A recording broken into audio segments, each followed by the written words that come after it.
Yeah. All right. How about now? Is it recording? We're recording. All right. Yes. Yeah. All right. All right. So editors, edit out all my bloops and blunders there. And only As you guys, cursing. did I curse? That darn ego. All right. This is what we're going to talk about today, guys. So welcome to the Monday Morning Meetup. I am excited, and I'll tell you why I'm excited in just a moment. But today we're going to talk about the ego and how it controls everything in our world. Everything, the good, the bad, the ugly, but sexy, but not so sexy. And how you can kind of tame it as well. How you can go in and you can lasso this thing up and you can kind of tame it, but only momentarily for the day. And then you go back and you have to relearn how to tame it again. So we're going to go in and talk about that. Caroline, how are you doing today? I'm great today. How are you, Ty? Been to the gym? That's why I'm so excited. It's like when I go Yeah. to the gym, I come back and I'm like, that's why I can't Hmm. go after 4 o'clock in the afternoon. It's like drinking coffee. When I go in the morning, I went this morning at 6 something, and I just have all of the energy. I feel like Lenny the boss after I come back from the gym. Yeah. So it just shows you've got to be done every day. I'm like that when I've been on a 20,000 or even a 10,000 step walk. There you go. I get like that being out in Yeah. nature, and I've not done that yet today, but I'm doing that after this. Yeah, that's a Um, beautiful thing. and then it just changes the day, It or definitely we does. change the day because of it. Yeah, it's a state change. It's that. So I'll let you in on a little secret. So if sometimes I get up really early. I just don't want to miss anything in the day. So I'm getting up early, even though. But if I start to get a little tired, or I feel the ego starts to play, and I feel like I'm getting a little bit tired because sometimes we question everything, right? And it may be real, it may not be. I'll go and I'll go to the gym at 4 o'clock, or I'll go take a walk, at 4 or 5 o'clock, whenever I feel that. And it's just like you get a new start to the day. You're coming back, and now it's like you just woke up, right? You're re-energized. So For sure. that's it. For sure. I Yeah. don't get tired. And then Mhm. I end up sort of carrying on and not going to bed. But then I can't get up at the early time that you do. You go to bed at Yeah. 10 and you get up at 4 time? I Always wish I went to obsessed bed with at that. 10. I go to bed around 12 sometimes, and then my alarm, I have an alarm. This is how crazy the ego is. Talking about the Yeah. ego, right? So I set an alarm to go off at 9 o'clock that says wind down, Yeah. stop playing with your phone, get off of a computer, right? And then I have another one that's a backup that goes off at 10, but I don't end up going to sleep till about 12 sometimes, 12:30, 1 o'clock. And then I can't sleep late, right? So I'm up at 6 o'clock. So it's just this craziness. I need to just get rid of the alarms. It's like the Yeah, I know. guy And then who, a one comes in at 11. Why the hell aren't you in bed? You need it to talk to you. What the hell are that's you what I need. doing? That's what I need with AI, right? It's like, hey, Yeah, 2 hours ago, you're absolutely. supposed For to be in sure. bed. Yeah. I told you to go So, to bed. yeah, it is I definitely, need that in the morning. yeah. Because when you enjoy and love what you do, it's so hard. I find it quite hard to break away from it when I'll just do this and I just do because I just enjoy it so much. And also when you're juggling business with family or jobs or caring for people, like many people are here, Yeah. then there are so many of those natural distractions during the day because you've got duties to do, you've got manifestations to take care of. You've got to do Yeah. those things. You've got to cook for your kids. You got to, you can't get takeout every night, as you call it, takeout. So you've got those things, and then it's very tempting when you do get that space on your own and the house is quiet. This is Yeah.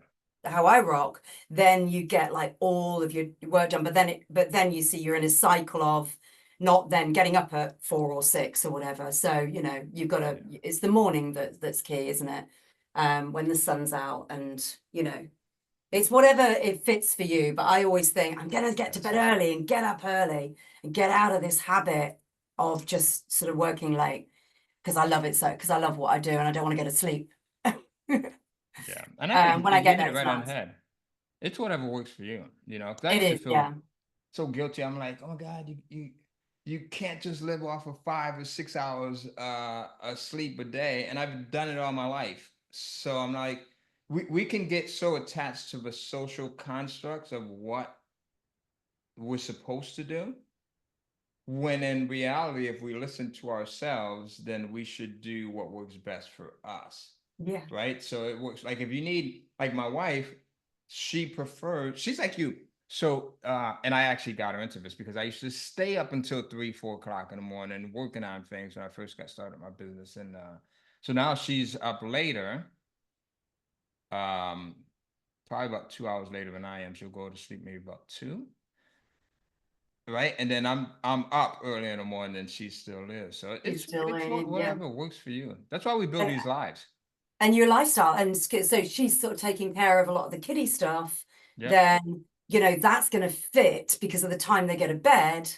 And, you Yeah. know, and when they get older, they go to bed later. And so your Yes. time, your quiet time tends to be, you know, 11 onwards or whatever. And I think, you know, if I hadn't have worked like that, I actually wouldn't have got myself to my first plaque so quickly, because I knew that I had to write in the night to get it done, because everyone's up early anyway, and I just needed space and quiet and literally nothing coming in. So it worked then, but then it's like sort of probably don't need to do that now, you know. So it's sort of flipping out of that. I think essentially it's about, with anything in life, if it feels good, continue. Yes. If you feel good and you don't feel tired in the day, continue. But if it feels off, like, you know, okay, you know, I like to get up at 4. I don't really want to, you know, there's a reason why I set my phone to say wind down at 9. You know, and so, but then sometimes when you got stuff you're working on tight, it's got to be done, hasn't it? It has to be You know, done. you got And that's to not event me. the next day or whatever. Yeah. I come to the realization, look, I'm not going to go to sleep at 9. I'm not going to go to sleep at 10. I'm not going to go to sleep at 11. I'm not going to go to sleep at 12. Well, I probably will go to sleep at 12. But I can't, because look, we're all the same. You look at your favorite guru or some influencer online or someone that, and they're going to sleep at a certain time, right? And then you're just like, look, this is what works for me. But that's the ego. Absolutely. It's the ego. Yeah, it is. Yeah. It's It is how the it makes ego. you feel, and then being affected by that, and also other people's perceptions. Because you go online and you see these entrepreneurs saying, go to bed at like 7, get up at Yeah. 2 a.m. That's a biggie. I remember Stephen Pierce used to talk like that, and I'm like, I can't make that fit in my world. No, I almost killed myself doing that. Not And that's, literally, but you know. yeah, I can do that for a flight, Right. you know. Yes. And so it's sort of, people get influenced by what other people tell them they should be doing. Yeah. And that's ego, because ego Exactly. is about caring about what other people think and other people's perception of us. At the end of the day, everyone's going to have their own thing. And I think, am I producing? Am I happy? Getting the results, successful? Yeah, then that's going to, you know, I'm going to continue with that. That's it. Yeah. So I guess it's about how it makes you feel. Yeah. Always, That's it. isn't it? When It's you're always doing about anything. having. So we're going to talk about ego today, and I've got a quote, Ty. Hey, before you get into your quote, I just Yeah. got to tell you something. And only some people will get this. I feel like we're the new Kathy Lee and Regis. Who are they? So, do you guys know? Do you guys, Donnie? Judging by the way you're laughing over there, and Michelle and Christine, do you guys know who I'm talking about?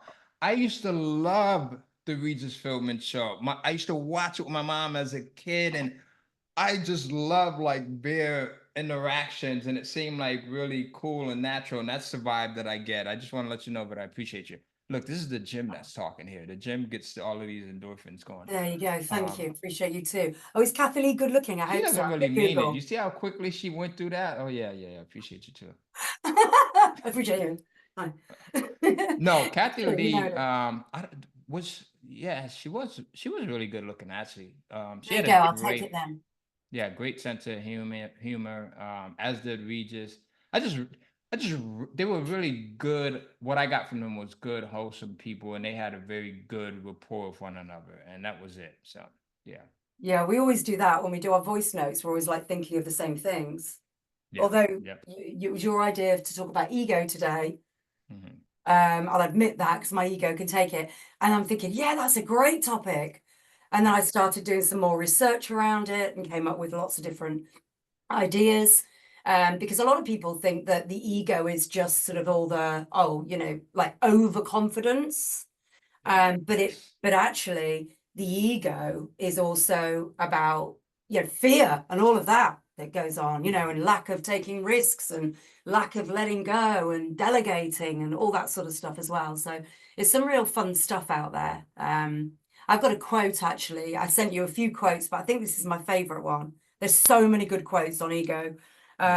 Sometimes we don't, I have to like dig around to get a good quote. But this is a Wayne Dyer quote. And of course, he specialized in talking about, amongst other things, the ego. And he was someone that had learned to let that completely go. And his quote is, amongst many, "Your ego is your false self. It's the role you play. You play these roles throughout your life as a parent, sibling, colleague, etc. But the real you is much greater." Dr. Wayne Dyer. And I love that. Yeah, I actually sent that to when you had sent it over to me, I sent that to my kids this morning. You guys know every morning I try to send them something I did too.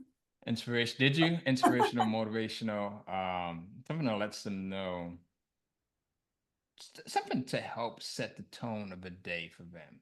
Yeah. So hopefully when they I look at always get back when I do that. I don't know what you get back, but all I get back from each is "I love you." I thought, oh, I'll take that, even if it's just, but they're absorbing it, because it's only when they grow up and get older and start to interact more with people, with work, uni, whatever, that you then realize, wow, all of this thinking all just slipped in there. So they'll turn around and they'll say things like, oh, that those person have got like different beliefs to us and those sorts of things. So they identify it, and wow, when you've got that education, the world's your oyster, isn't it? Because we didn't have that education when we were growing up, knowing that there's different ways that you can think that influence your whole life, Yeah. I mean, just simply, you were 100% right. And I was just thinking, like, so I'll text this to all four of my kids, and I start with "great morning," right? So it'll be like, "Great morning, Maya, great morning, Devon, great morning, Summer, great morning, Tyler." And then I give them the personalize quote, it. right? So here's how this is my daughter Summer here. So this is how now all of them will reply back, "Great morning, Dad," right? Except for my daughter Summer. And I've been doing this forever, and she's always "good morning." Right? So "good morning." She's really strong. Right. So I think that's a quote I sent her a couple of days ago. So you see, I've got the "great morning, Summer" up there. She goes back with the "great morning." And then I'm sending her, she's building up a list for some of her Kindle books and things like that. So I created a little Loom video showing her how to go in and do it. And I've sent the same video. I've created this darn thing for about 7 times for her over the last year. So she's 17. She just turned 17. But when I look at it, I'm like, she has her own identity. She's not going to come back and say "great morning." And She's I've gonna done do this to what? her hundreds of times, and it's hundreds of times back, "good morning." Or I sometimes get from Anisha, "Are you okay? I love you." Yeah. Okay. I'm So not you sure. It's can't like, tell where they're "Great going. morning" in the military. Yeah. Yeah, it's interesting. But yeah, it's funny, isn't it? How they're all so different. Yes. How they're all so Yeah. different. Yeah, it just amazes me. But the way that we can influence people like that, whether it's people that we work with, people in our team, because I meet all my team, everyone, on a Monday, back to back, bang, bang, bang, bang.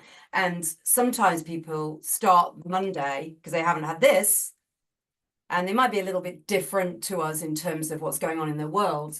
And they'll often start meetings with, oh, no, it's Monday. I'm like, okay, should we start again? But by the end of the meeting, they're sort of energized and ready, just because even though sometimes I don't feel like it, I'm giving off that energy of excitement about the week and all the exciting things we've got going on, and then it just rubs off. And so we're we can use our egos in a good way, as well as them being detrimental sometimes. And that's the thing about ego. When you're needing self-confidence and you're making an impression and influencing other people, like say you're doing an event or a presentation or a pitch or whatever, then ego actually can be a good thing, because you need that self-confidence. Self-confidence isn't just, ego is not self-confidence necessarily, but that some aspects of the ego will work in your favor. But when it is around things like fear and a lack of risk taking and holding yourself back because you care about what other people think, then it's hugely detrimental. And when I was doing some research, I was looking at how it said if you're someone that naturally, if you get feedback, get defensive, then that's a problem with your ego. You know, that's detrimental. And I love getting feedback. That's all good. But sometimes I can get defensive if someone criticizes me. If someone said, "Can I give you some feedback?" You know, oh God, wow, yeah, that's great. I don't care what they come out, because I'm used to that. But if they criticize me, I get defensive and justify, and that's it. Really, that needs to be looked at, because that's ego. I had it recently with someone that had booked a call with me, and they were rude on the email, so I immediately got defensive because they were critical on that email. So I went straight back in, you know. And I thought afterwards, oh, that's interesting, because if that ego wasn't strong, I wouldn't have reacted like that. I just thought, well, my own way of saying and so that's what you're being like today. But, you know, I'm sure you're a very nice person, and just laugh it off. So I've noticed that people that have this really sussed out are people who have learned more vulnerability, and to be comfortable with vulnerability, and are more humble. And I think as you become more successful, often, and this is where you're really good at this, you become more humble, because you don't have to prove yourself. But sometimes when you're building a business and you're building yourself up from, I don't know, nothing to something, or broke to abundance, it's quite easy along the way to get the ego clicking in, and it can be detrimental to your growth, you know, and your success. Yeah. I mean, things like not wanting to share and collaborate with people. You know, at first I wanted to keep my business all to myself. Oh, writers. I can't take the credit, you know. Okay, you're not going to build a massive business if you carry on doing all your own writing, potentially, with my time scales, you know, the amount of time I had. And I needed to learn the other stuff like marketing that I had no clue about, never worked online. So unless I park the ego and outsource to people that were better than me at these things, I'd have never have grown, and my business would still be where it was when I started 3 years ago.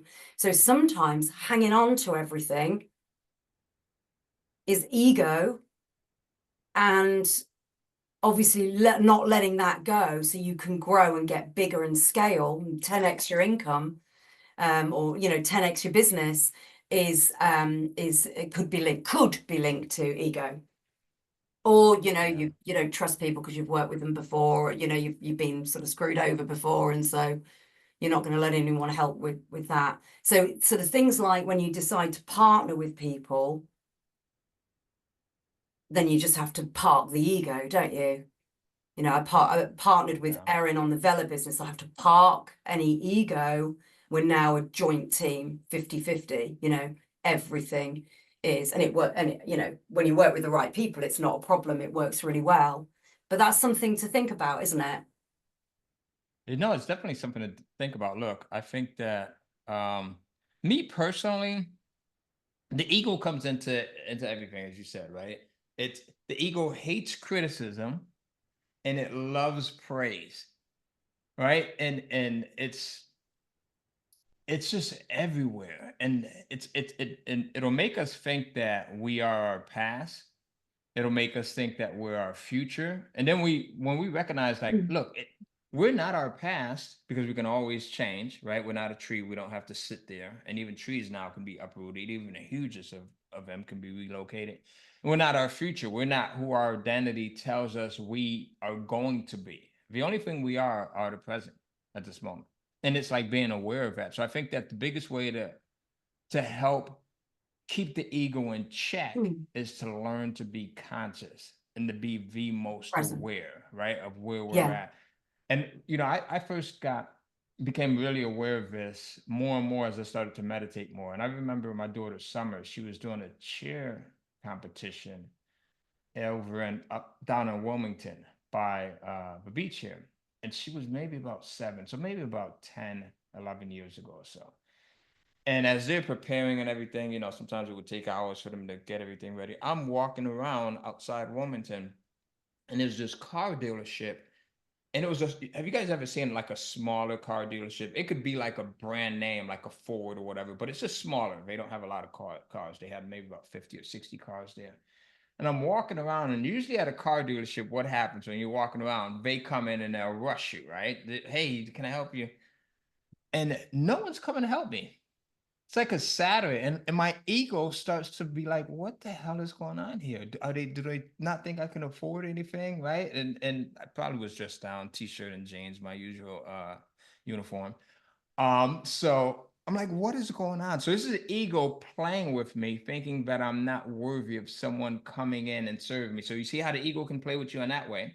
Yeah. And then I go think, and I'm like, no, these cars, I can buy every single car in this lot and pay cash for it, probably about 2 or 3 times over, and it not affect me. So then the ego is playing with me on that way. Yeah. You're So it can, successful. You're successful. Yeah. yeah, it's Sounds like great. they're Yeah. missing out, right? And it's just Yeah. so in that moment, Interesting, I isn't had it? this epiphany, like where this is craziness, Yeah.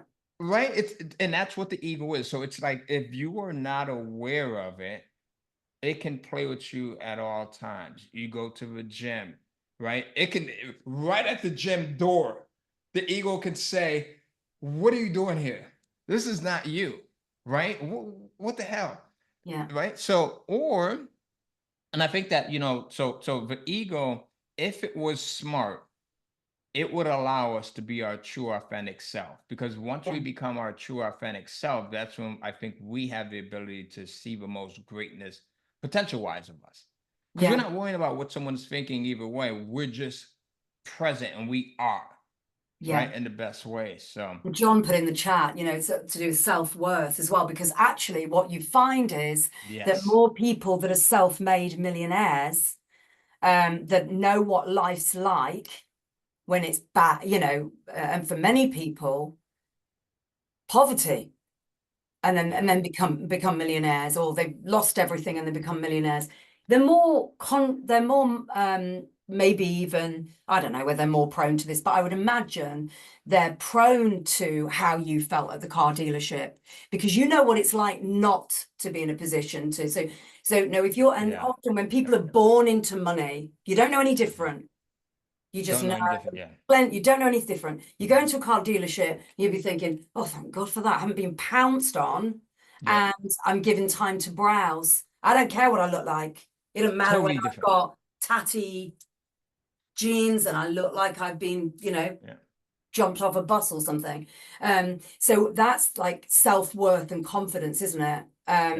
And I actually said to someone once that was being really critical and really unkind. I mean, actually, now I just go, "Well, I'm not dealing with you. I'm not interested in people that are really, like, really rude person." But I was like, do you know who I am? So that's That's the like, ego. That wasn't yeah, Caroline talking. That do you was know that who was I am? the So it's ego like talking. Queen of England. That is really defensive, Yeah. whereas you often find when people have overcome all this, Mhm. um, and they've moved to a different level of consciousness. Like, who am I thinking of that's really good at all of it? Jim Carrey. Jim Carrey? Yeah. And he talks about this. sort of letting go of all of that ego. And Wayne Dyer was another person who'd struggled with ego all his life, and then became a master at sort of letting it go. But often it's down to how our perception of our own Yes. self-worth, which is why when often people make it big, they start flashing it on social media. Whereas you find people that are used to money, they don't talk about it very much, and they don't put it out there. You know, some of the richest people I know, you would not know, you know, Yes. they live a very, some of them live quite a conservative, humble life, but they don't feel the need to say, look how successful I am, look what I've done. But it is a balance, isn't it? Because often when you're doing this sort of stuff online, you're doing it because you want to encourage people to say, look, if I can do it, you can do it. My life Yeah. changed because of this business. So have a look at the business and it might help you too. So that's a bit different. As long as you're always coming from a place Yeah. of serving, because that's the most, you know, that's the opposite of ego, isn't it? When you come from a place of serving, because you're centered on the people, you're people centered and not self-centered. And But that's a whole conversation in itself. yeah, Like that's a whole MMM in itself, because it's like, how do you serve other people without showing your results? Right? Because that's what yeah, we want to see. It's not the it's not the process that people typically are influenced most by. It's the end result that people are most influenced by. You've been able to sell X number of books, right? X number of courses. You've been able to do whatever it might be. yeah, You've been able to get for abs, right? Whatever it may be. So it's that self-image of who we are. And the tough part about it is it sits at both the conscious and the self-conscious level, right? yeah, So we're unaware of, it's like an iceberg, right? So we can only be aware sometimes, the example I gave you guys of the car dealership. But the first moment you wake up in the morning, your ego is at play. It's like, who do I identify with? Do I identify with someone that is an early riser? That's not an early riser. That's a form of ego right there. And you could feel good or bad about that, right? yeah. It you identify with how do you dress? That's part of your ego there, and there's this craziness with it. So we're only aware of the tip of the iceberg there, and it is until you start to practice this monk-like awareness, where you start to really figure out some of these things that have been driving you all along. Even those of us, like, you want to have something, you want to achieve something for a certain reason, most of that will come back to something that was instilled in us, good or bad, in our childhood. Oh, I'm going to Yeah, show them that I can do this. Or I'm going to yeah, show them, but I'm not this person. Or I'm going to show them, but I am this person, right? It's all ego driven. And I think it what is. the ego is like, it's this very clingy, self preservationary, if that's even a word, especially when we're trying to go to the next level of ourselves, because we like Yeah, to cling to that identity of who we are, right? yeah. Or I'm So, going to prove to myself that I can do it, and I'm not a failure and a jerk or whatever. yeah. Because a lot of people feel like that, Hmm. because they've had a business that's failed, or they've made some mistakes and they've not forgiven themselves, or they've treated somebody badly and they've not forgiven themselves. So it's like, I'm going to prove that I'm worthy of success, or I'm worthy to, you know, I'm to be liked or whatever. And it's all rooted from that past. And loads of things influence it, don't they? Sort of the childhood Yeah. influence, and uh your obviously all your experiences, but your society, you know, social media, all of these different things that influence.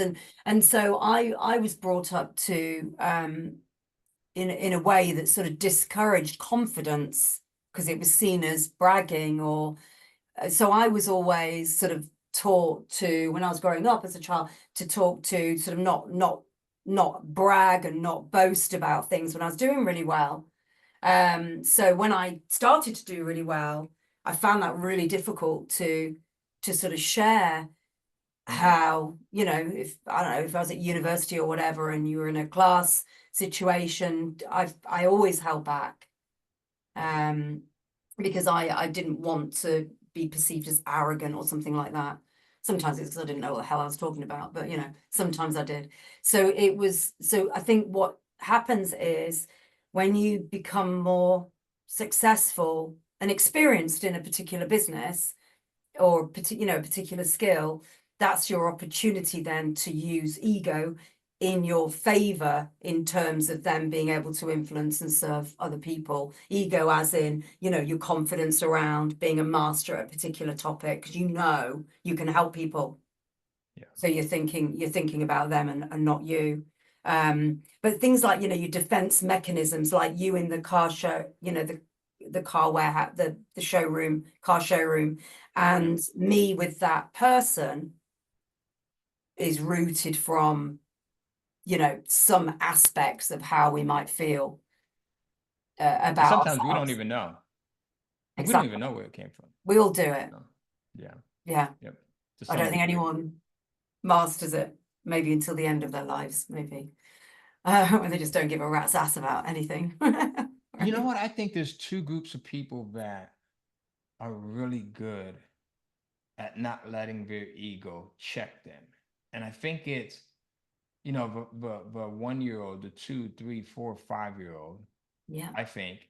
And I also think, and I haven't gotten there yet, but I think it might be the 70-year-old, the 80-year-old, the 90-year-old who has had enough life experiences to know that, all my life I've been thinking that people have been looking at me and judging me when they've been afraid that I'm looking at them and judging them. Yeah. Right. So now they learn to drop it. Right. That's why I think, and I don't know, maybe you guys don't have aunts like I do, but my older aunts, they'll say whatever. They'll tell you what they mean. And their ego has no control over them, or maybe it does.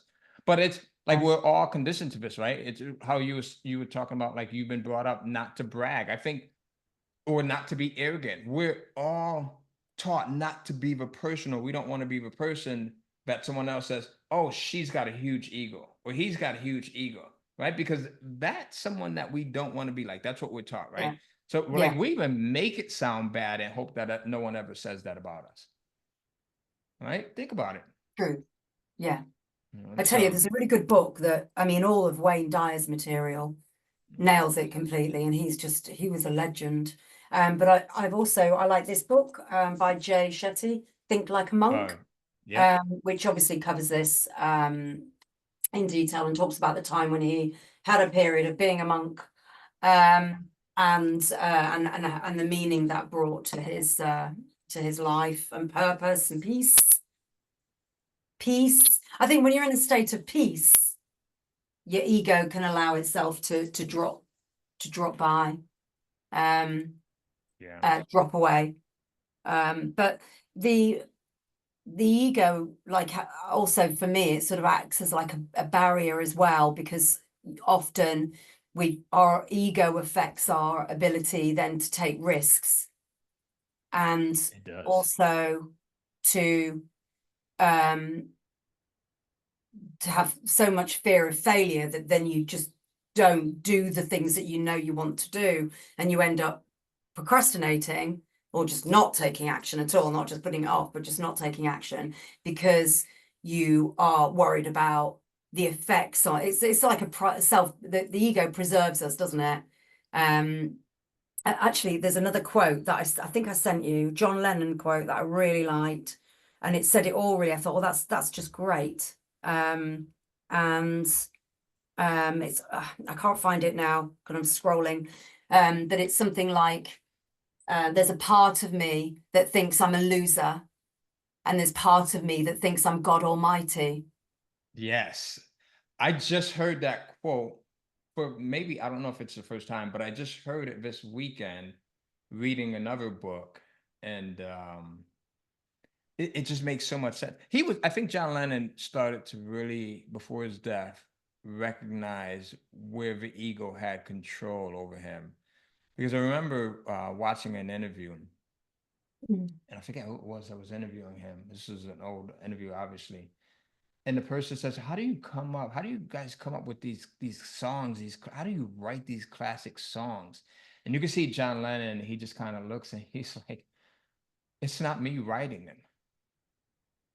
Although it's him literally writing them, he's saying it's not me writing them, you know, it's coming from this other source, whatever it may have been, right? God, the universe, whatever.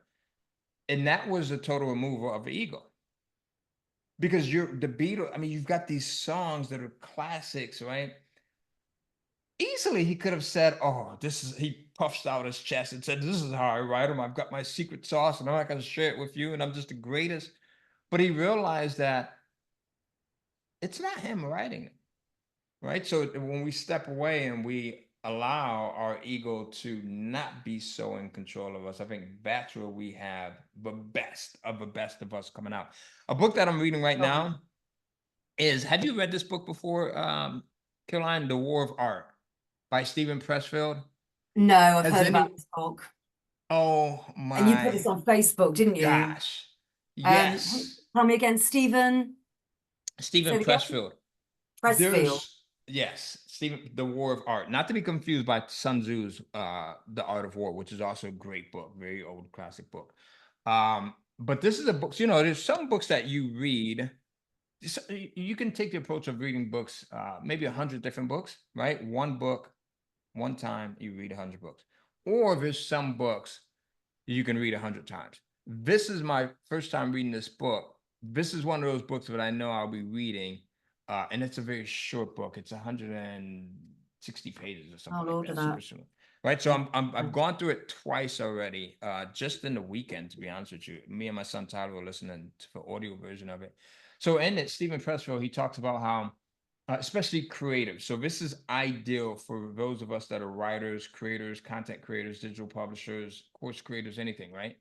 He talks about there's this creative resistance and this creative struggle, and how in everything there's this wall, and on the other side of a wall is everything that we want to make our lives better, to live this most impactful life that we possibly can. But resistance keeps us from getting past that wall.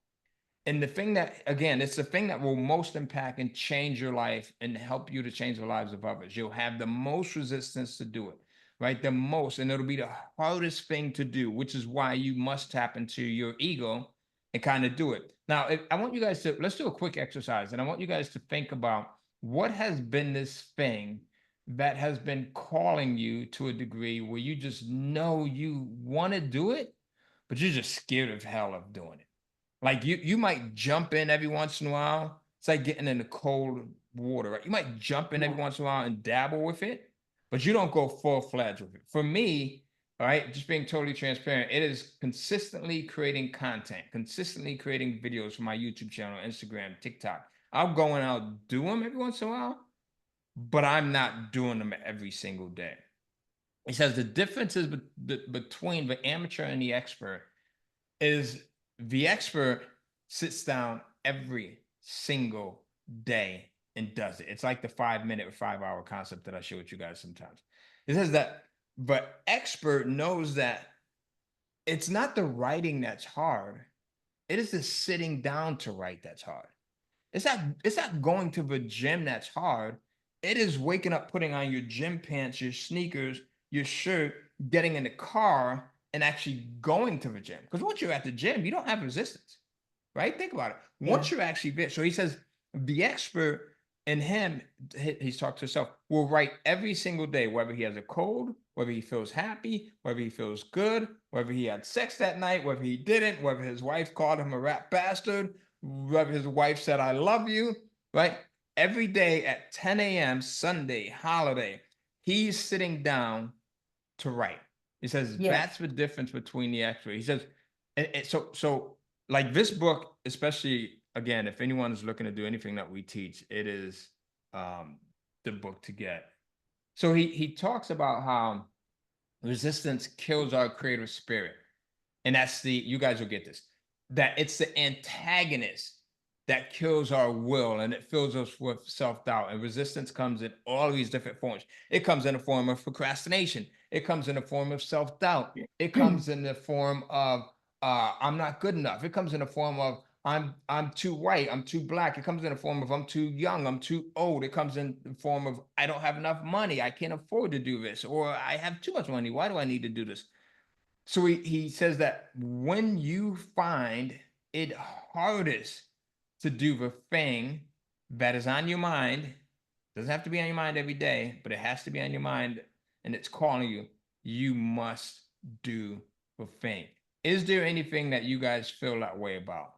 Caroline, I'm curious, what is that? If you're open to being vulnerable, let's detest that ego right now.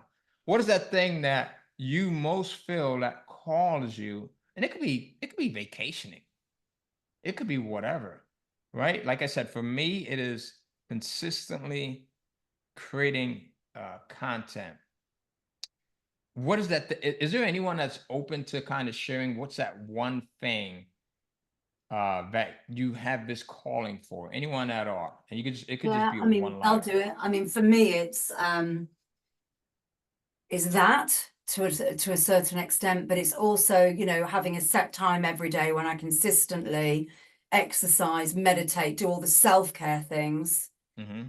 because it's so easy just to get on with the actions, that I know I've got to do, the success list that I have, because I'm still letting go a dominant vibration or a dominant strategy of thinking that action leads to results. And so action orientated, and I'm still trying to get out of that to know that actually it's energy that's more powerful, and you've still got to take action, but it's about doing that at the beginning of each day, instead of going in and checking my emails and going straight into action, because of course, you know, I'm probably busier than an average person because Yeah. I'm a single mom. I mean, that's the reality. And anyone that's a single mom that will know that.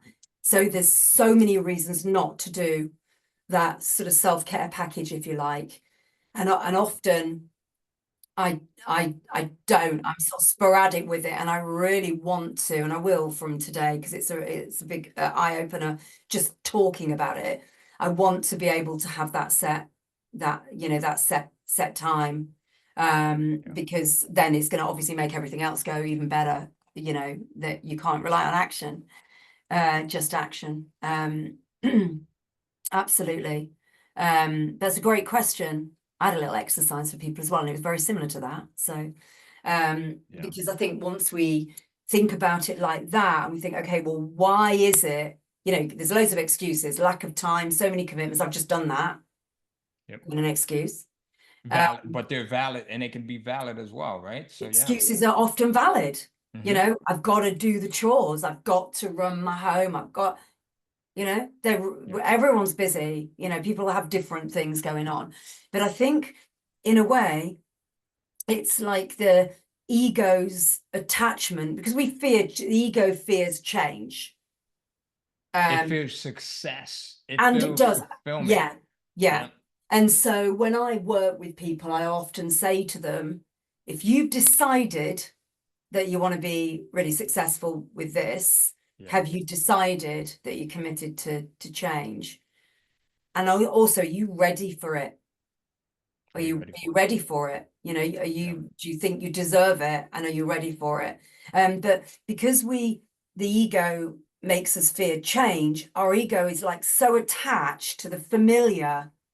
And it was really interesting what you were saying about the 10 a.m. thing, because the ego is so attached to the familiar and resistance to change, that if you make, like your example, if you make the things that are important so familiar, 10 o'clock every day I do this, 11 o'clock every day I do, unless there's an emergency, that becomes the familiar, and the ego will just absorb it and be okay with it. Which is why for you and I, working our businesses every day is easy, because we've made that so familiar, we're comfortable with that. That becomes the comfort zone. It becomes the new comfort zone. Yeah. Yeah. So even when I'm on vacation, I'm going to be obviously I am present and enjoying my vacation, but I'm going to have that set time, often in the evening for me. I know it's really early in the morning for you on vacation, because we've talked about this, where I'll push forward some things, and it might just be, you know, orchestrating different actions across the team, because that's now so familiar. It's a habit, and I'll do that on Christmas Day, and not with the team, but you know, it could just be 20 minutes, and just checking in, and just doing something, but the rest of the time I'm with my family and enjoying them, so no one really notices anyway. And Uh, you feel fulfilled from that. I don't know about, but and I'm assuming, correct me if I'm wrong. I feel fulfilled when if I'm on vacation, I get up an hour earlier than the family and I'm knocking this out, right? Or like I feel good about it because I'm like, now I could be conscious and present with them while we're away and I'm not thinking about this. The yeah. ego suppresses us because I happen to think that it'll suppress us because if we live to be our greatest, then we won't need it anymore. Right? If we live to be like, if we live to get past these things that we fear, for me, it's and it's not even a fear sometimes. Well, it is fair. And it's also the routine of getting into a new routine. And it's also the consistency. And it's also doing something different. But when we get to that, right, the ego's holding us to where we are right now, what we identify with. But now we get to that place, the ego's like, oh shoot, Yeah.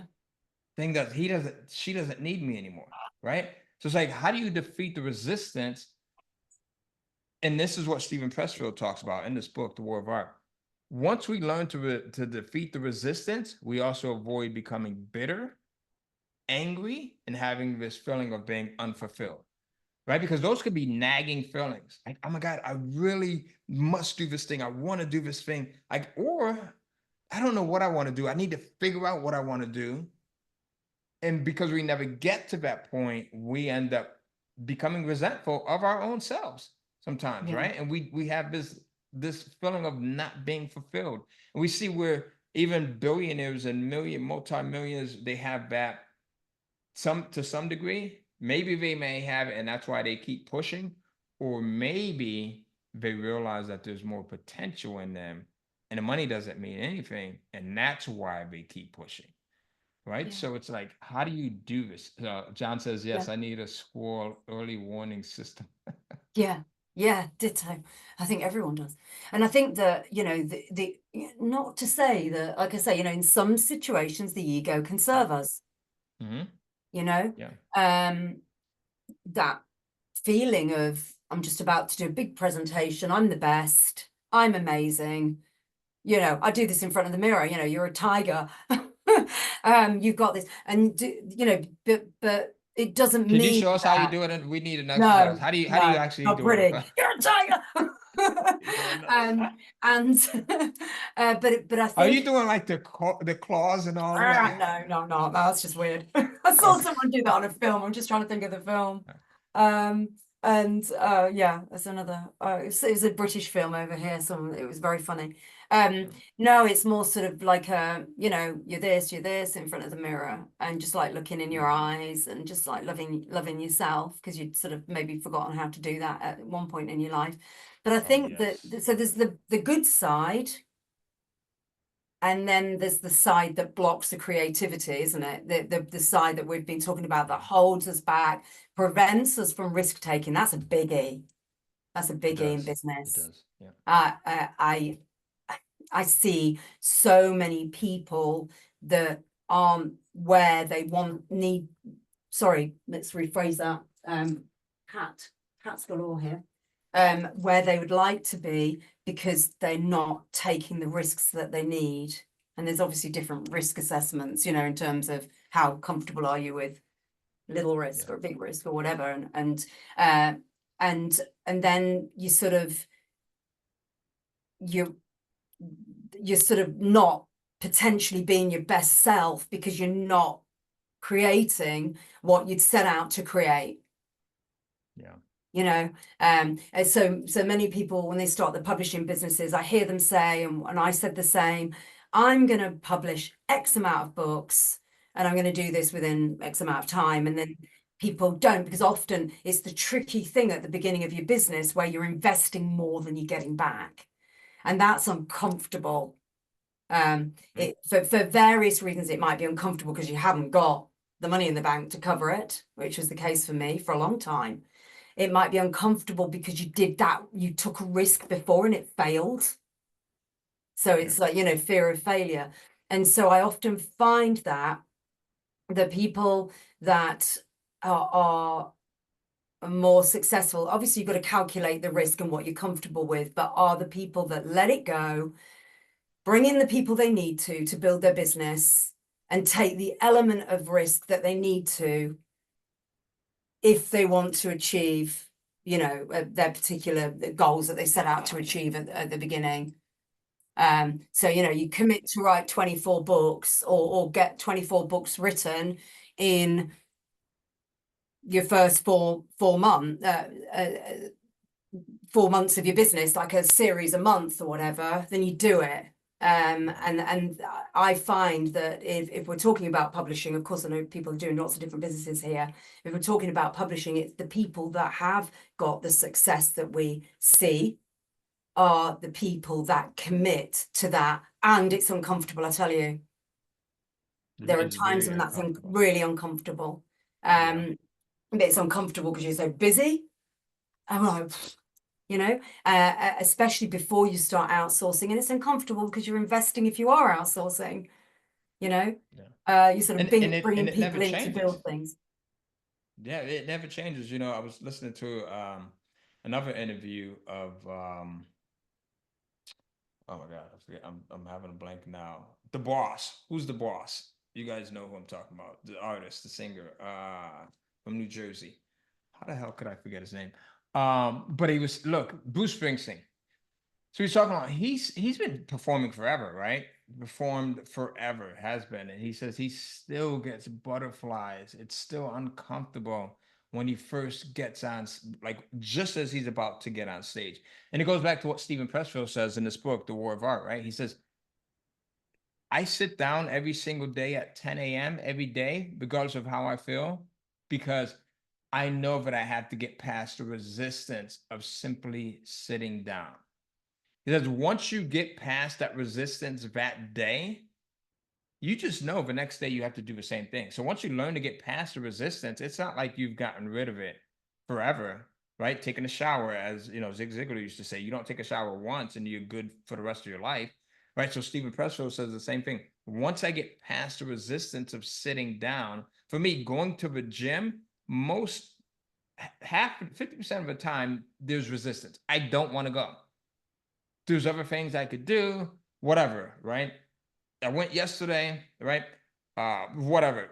So there's the resistance of getting past it that day, and then knowing that you're going to have to fight that battle resistance the next day as well. So that's what Stephen Pressfield says. He says, but once you learn to do that thing, guess what happens? You sit down at your desk, you start writing. In his example, power starts to concentrate around you. And these are his words. Power starts to concentrate around you. Ideas start to become clear. You start to have this energy. For some of us, it's called being in a state of flow, right? But again, it's only for that day. And then the next day, you start all over fighting resistance, right? So when I started reading this book on Friday or Thursday, it was, first couple of chapters, he talks about this. And I said, you know what? Saturday, I'm going to do this. I'm working on this presentation for this coming Friday, where I'm doing a free workshop that talks about how do you use series to get more visibility? How do you use series to sell more books, right? And how do you just get into publishing fiction and nonfiction series? And I said, I'm going to go in and I'm going to practice this because resistance had been holding me back from working on my slides for a few days. Saturday, I go in, I sit down, and I woke up super early Saturday, and I sit down, and I didn't have anything that came to me. Within the first 20 minutes, I'm just in flow. I don't want to get up. And I'm sitting there for like 2 hours now, and the ideas are just coming and coming and coming and coming to me, right? And it put me in this state of the flow that we could have, right? That vibe that you can have when it's like John Lennon said, I don't write the songs are written.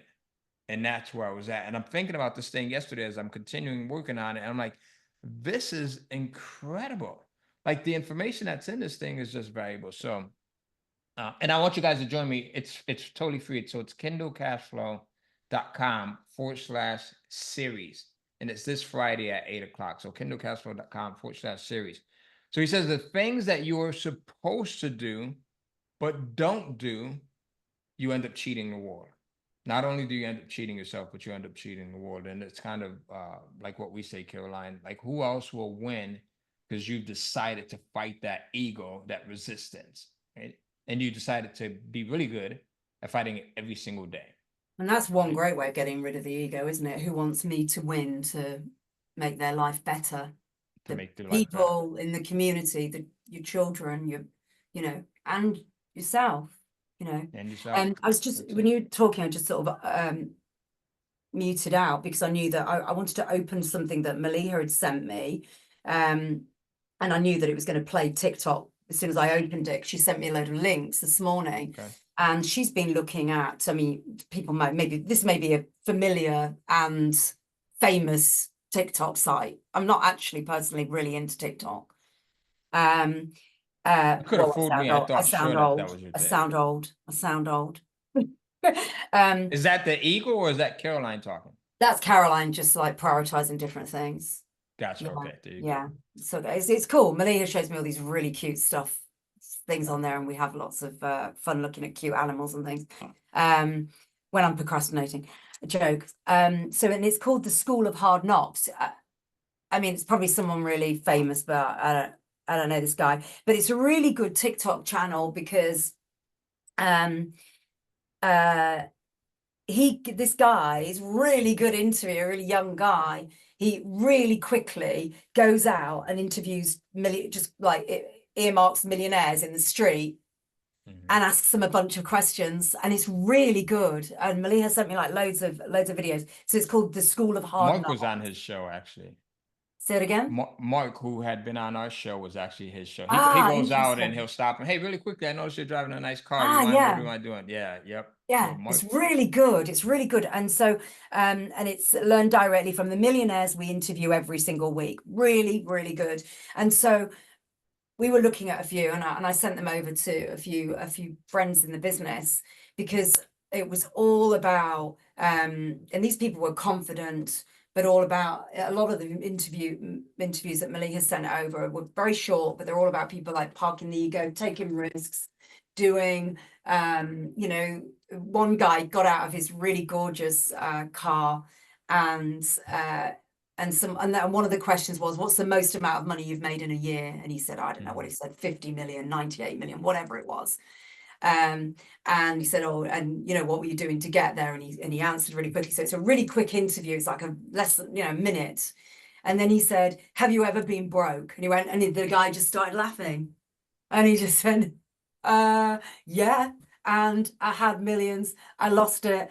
I have it again. And it was just really, really interesting. So I thought that's a really good way of, I know it does touch on ego, but it's a really great inspirational channel because you can just sort of hear that when these people are driving all the flash cars and there's a history around what they've overcome, ego being one of those things. So it's a fantastic channel just for a quick piece of motivation. Yeah, really great. He's got 2.9 million followers, so clearly it's he also has an Instagram. So if you guys go in and check out his Instagram as well, he's got he'll be everywhere. But no, it gives you insight into the trials and tribulations really quickly in less than a minute that some super successful people have had. Which is great. Really funny, guys. Really good. This is Caroline. Anything that you want to close out with, ego-wise? There's so many notes I've got on ego, so maybe we'll do it again another day. Have a break and then cover ego again because it's a huge topic and it's really, really interesting. And obviously, there's loads of research that can be done on it, and so many amazing quotes. So just to say, really, I think it's about having that conversation, doing that exercise that you set, and just being mindful that, what am I not doing that I promised myself to do? What am I holding back from? And what I really want to do. And what you know I really what? I noticed that when I ask everyone in the chat to put it in chat, very few people put it in the chat. That's ego as well, right? So the ego will often say, man, I don't want to share this thing because maybe I don't know, maybe I'm uncertain, maybe it sounds unorthodox, whatever it might be. But look, my ego is kicking in right now. I created a badass presentation for you guys on Friday. And I say that to say that I just feel really good about this thing. As I put it, and yesterday I'm walking around and I'm like, yes, because what I did was I went back to when I first started Kindle publishing. Um, I had a lot of success really quickly by publishing one-off books.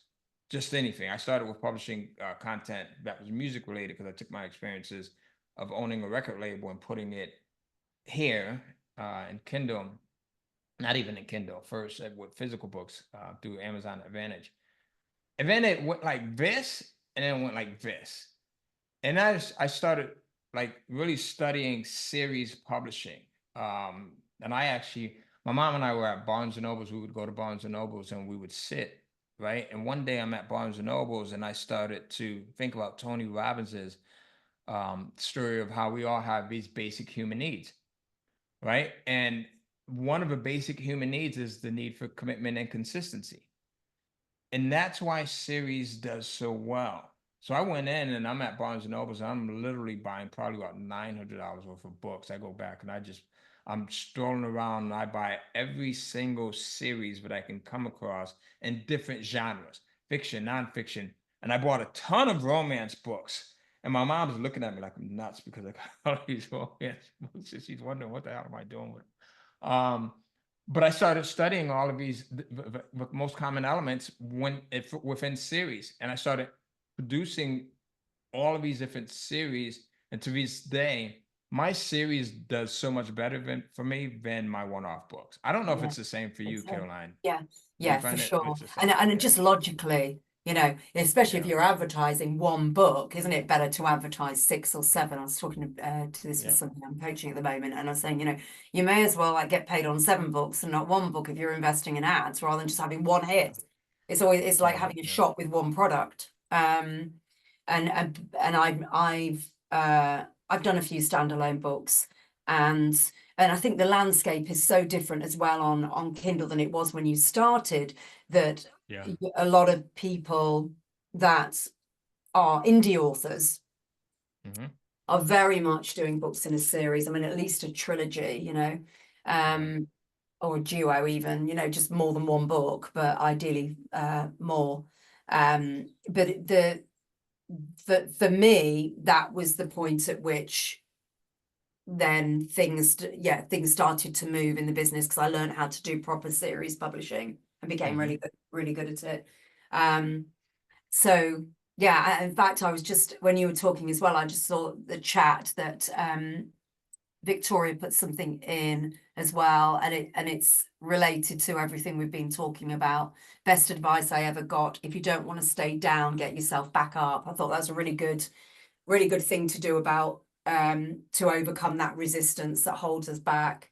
I mean, I Yeah. guess just before we go, because we do have to go, but I guess, when you're talking about series publishing, you're going to be teaching everyone Hmm. next week all about series publishing. But there was a point at which your ego, because of resistance to change and the fact that you're more of an introvert at the time, Hmm. was holding you back from sharing everything you knew with people. And when you let that go and you got over that huge, I'm making assumptions now, Huge. No, no, huge you're spot on. uncomfortable Right. Yeah. period. 100%. Yeah. Same for me, uncomfortable at first, Hmm. doing things in public, especially on, Zoom or live as you were Yeah. doing them back then. Live first and then Zoom years later after. Yeah, Yeah. when you Yeah. decide to park that ego for the benefit of others, all Hmm. that resistance drops away. But then it becomes a habit, doesn't it? You wouldn't dream now of doing all these things privately and not sharing them, because it's a Yeah, habit.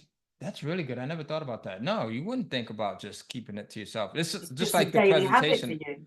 I'm talking about. So now I go back. Now I don't publish any one-off books now. I haven't published any one-off books in probably about 7 years. Everything is a series, whether Yeah. it's fiction or nonfiction. And it just dawned on me like I don't speak about this. Des was just asking me last week. She's like, because she sees a lot of the stuff that I do in my Kindle account. She's like, "How come you never say anything about some of the stuff?"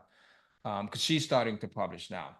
I'm like, it just it hasn't dawned on me. It's like riding a bike. You learn how to ride a bike, right? Do you ever go back and talk to someone about, hey, you got to put your right foot first. Like I'm great at putting my right foot on the pedal first, right? You don't, you just do it. So that's where we're at. Yeah.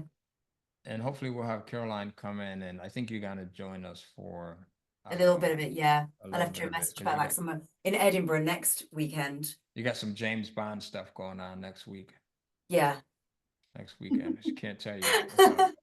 We'll tell her after the fact. All right, guys, I gotta run. Stay well. Caroline, this has been fantastic. We'll see you Great way to guys. start the week. All right. KindleCashflow.com/series this Friday, 8 p.m. Eastern time.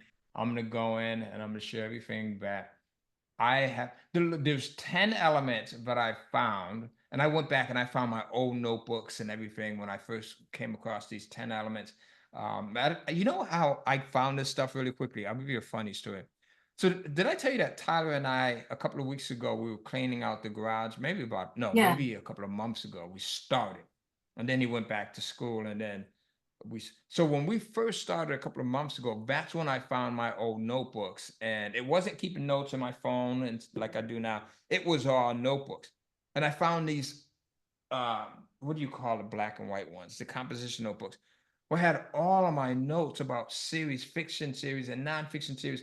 And I found there's 10 elements that I found that make the most successful fiction series, and 11 elements that make the most successful nonfiction series. And when you go in and you put all these elements in place, you create like this path. And I created a framework back then, and then I've revised the framework over the years between myself and my team. And that's what I'm going to be sharing with you guys on Friday. It's just this framework that I've created that allows me to just kick butt and more. It's now easier for us to create a series than it was to create one book. Because with the series, now you've got it laid out. You know already how it's going to end. It's probably the same for you to a degree, right? Yeah. With this one book, someone says, what's Friday? Oh, Friday, I'm doing a workshop. If you go over to kindlecashflow.com/series, Christine, you'll see the workshop details. So it's going to be a free workshop this Friday. All right. So, but it is bad. I'm trying not to curse. It is bad, right? Bad A, and you'll get it. So I'm taking all of my my frameworks that we've had and that we continue to improve on.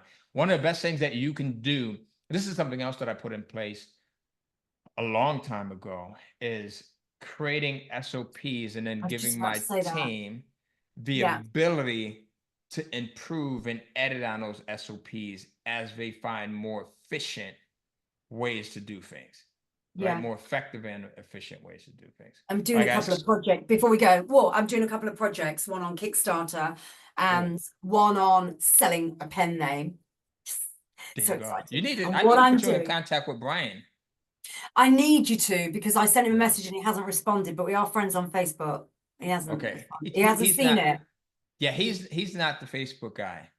No. I'm gonna send. How could I? Let me ask him what's the best way, and then I'll connect you guys. You just got to make sure you got time, because he's gonna give you everything, and it's gonna be like 2 or 3 he's hours. great. He's great. And so, but it just, when you were talking about cleaning out the garage, it just made me think that everyone here, when they're building their businesses out, just importance of SOPs, but journal everything. Because if you journal everything as well as SOPs, and I haven't always done this with everything, I wish I had. If you journal everything, it's you can put your emotions and feelings in there as well, and then you can start teaching others, which is what I'm going to do with these two things. I'm going to learn how to do it and journal everything, and then I'm going to produce products and content based on this to teach other people how to build to sell, if that's what you want to do. It's not for everyone. And how to do Kickstarter campaigns if you want to. It's not for everyone. So and that's what is so powerful here, that whatever we do, if we just write it down, and even if you go back to it years later like you have, you've got all that intel that's helped you now create that amazing session on Friday night. And the SOP, standard operating procedure, someone was asking about, you can, I do now intuitively you start to do this stuff, right? Because when I first started building out SOPs, I don't know, 10 years ago or something, 2000, whatever it was, you're thinking about it, and every element that goes into it becomes a conscious effort.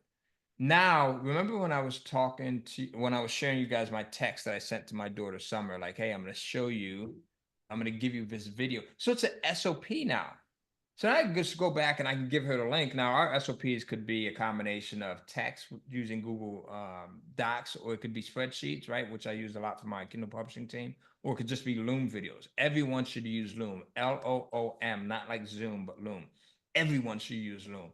I literally have about 3,000 Loom videos for my team, for my children, for myself. Hey, Summer, here's how you go and you build a list out, because we use Go Hollow. Here's how you build a list, and it's exclusive to this book series. And now she can go in and she can communicate with those readers, right?